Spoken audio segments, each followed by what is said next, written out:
उत्तर प्रदेश की सियासत में आज का दिन बेहद सरगर्मियों भरा रहा। अयोध्या के राम मंदिर में हुई चढ़ावा चोरी की गूंज से लेकर लखनऊ में अखिलेश यादव के तीखे तीरों तक आज यूपी के सियासी दंगल में क्या-क्या हुआ, आइए आपको सिलसिलेवार तरीके से समझाते हैं। कहानी की शुरुआत होती है रामनगरी अयोध्या से। यहाँ राम मंदिर में हुए चढ़ावा चोरी मामले ने आज एक नया और बेहद चौंकाने वाला मोड़ ले लिया। अयोध्या पुलिस की साइबर सेल ने जेल में बंद आरोपियों के मोबाइल फोन से करीब 1 साल पुराना डिलीटेड डेटा रिकवर कर लिया है। इस डेटा बैकअप और व्हाट्सएप चैट्स में ये साफ हो गया है कि ये चोरी कोई छोटी मोटी हेराफेरी नहीं, बल्कि 2 करोड़ रुपए से ज्यादा का महाघोटाला है। चैट्स से ये खुलासा हुआ कि फरवरी 2026 में ही मुख्य आरोपी अनुकल्प और लवकुश के बीच चोरी की रकम के बंटवारे को लेकर आपस में सिरफुटौवल मची थी। पुलिस ने आज प्रतापगढ़ से वो चमचमाती कार भी बरामद कर ली जो चोरी के पैसों से खरीदी गई थी। इस खुलासे के बाद हड़कंप मच गया और आज ही अयोध्या में श्री राम जन्मभूमि तीर्थ क्षेत्र ट्रस्ट की एक हाई वोल्टेज आपातकालीन बैठक बुलाई गई। मामले में बढ़ते चौतरफा दबाव और मुख्यमंत्री योगी आदित्यनाथ के सख्त रुख के बाद ट्रस्ट के महासचिव चंपत राय और सदस्य डॉक्टर अनिल मिश्रा को अपने पदों से हाथ धोना पड़ा। आज मीटिंग में सबसे बड़ा ड्रामा तब हुआ जब मंदिर के सुपर मैनेजर कहे जाने वाले गोपाल राव को ट्रस्टी न होने का हवाला देकर बैठक से बाहर का रास्ता दिखा दिया गया। संतों ने उन पर सीधा आरोप लगाया कि चढ़ावे की निगरानी में लापरवाही और इस पूरे फसाद की असली जड़ गोपाल राव ही हैं। आज हुई इस महत्वपूर्ण बैठक में नए चेहरों को लेकर माथापच्ची हुई। सूत्रों के मुताबिक नए महासचिव के लिए विश्व हिंदू परिषद के बजरंग बागड़ा और बजरंग दल के नीरज दोनेरिया का नाम रेस में सबसे आगे चल रहा है। इसी बीच मामले की जांच कर रही एसआईटी ने जेल में बंद 5 मुख्य आरोपियों से 4.5 घंटे तक कड़ी पूछताछ की। जांच में पता चला है कि नोट गिनने के लिए वाराणसी की एक एजेंसी से जो 45 अस्थायी कर्मचारी रखे गए थे, उनका कोई पुलिस वेरिफिकेशन ही नहीं हुआ था। एसआईटी के मुताबिक सबसे बड़ी चोरी 2025 के प्रयागराज महाकुंभ के दौरान की गई, जब आरोपी हर दिन 6 से 8 लाख रुपए उड़ा रहे थे। अब कहानी का रुख करते हैं उत्तर प्रदेश की राजधानी लखनऊ की तरफ, जहां इस पूरे मुद्दे को लपकने के लिए विपक्ष पूरी तरह तैयार बैठा था। समाजवादी पार्टी के मुखिया अखिलेश यादव ने आज लखनऊ में एक बेहद आक्रामक प्रेस कॉन्फ्रेंस की।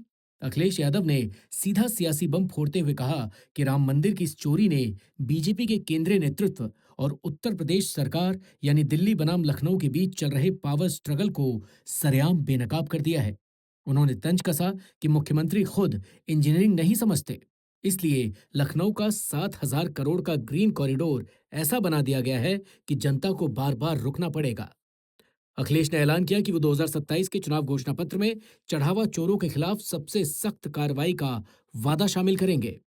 संत संज्ञान ले, माननीय सर्वोच्च न्यायालय संज्ञान ले, माननीय लोकसभा अध्यक्ष भी संज्ञान लें, उत्तर प्रदेश अयोध्या के नागरिक संज्ञान लें, समस्त पीडीएस समाज संज्ञान ले कि बीजेपी के लोग किसी भी सीमा तक झूठा प्रचार कर सकते हैं। सच्चाई तो ये है कि चढ़ावा, चंदा, दान, चोरों का गिरोह जन आक्रोश का सामना नहीं कर पा। देश में सबसे ज्यादा इंजीनियरिंग कॉलेज अगर कहीं बंद हुए तो उत्तर प्रदेश में बंद हुए, कि जब मुख्यमंत्री ही नहीं जानते क्या होता है इंजीनियर, और इतने अच्छे इंजीनियर बने मुख्यमंत्री जी कि उन्होंने लखनऊ के ग्रीन कॉरिडोर डिजाइन किया है।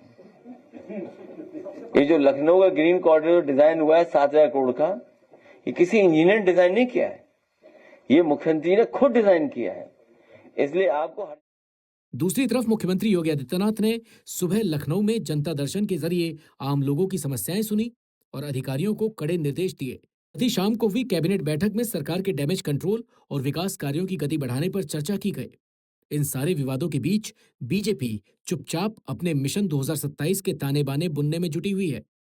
बीजेपी के राष्ट्रीय अध्यक्ष नितिन नवीन के 2 दिवसीय दौरे के बाद आज लखनऊ स्थित बीजेपी दफ्तर में रणनीतियों का दौर चला।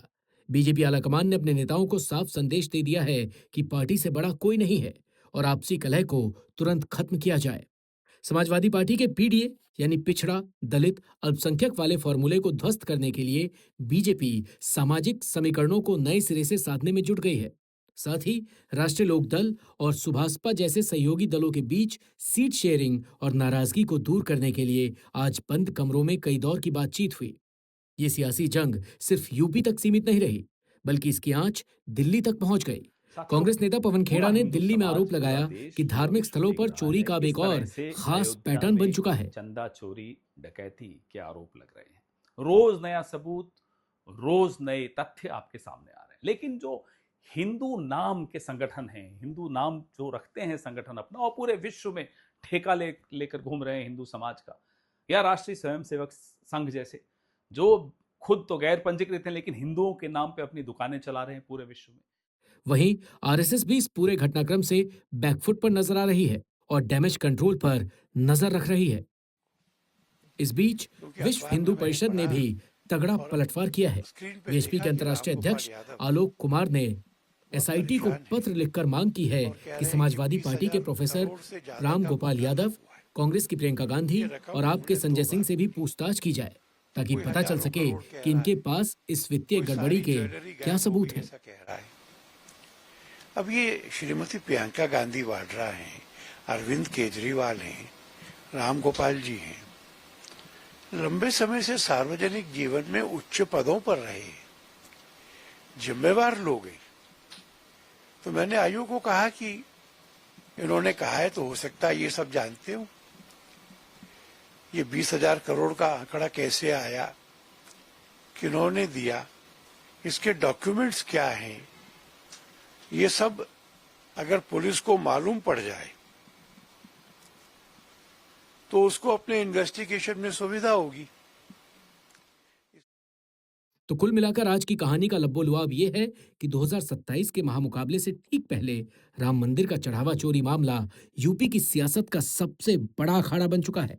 जहां विपक्ष इसे बीजेपी की नैतिक हार और अंदरूनी गुटबाजी के रूप में गिन रहा है, वहीं बीजेपी कड़े प्रशासनिक फैसलों और अपने सहयोगियों को एकजुट कर जनता के बीच इस डैमेज को कंट्रोल करने की जी तोड़ कोशिश कर रही है। दिन भर यूपी में क्या हुआ, किसने क्या कहा, किस मुद्दे पर किस पार्टी ने कैसी चाल चली, अगर हर खबर अलग अलग देखने का समय नहीं है तो हर शाम सिर्फ न्यूज लेयर देखिए।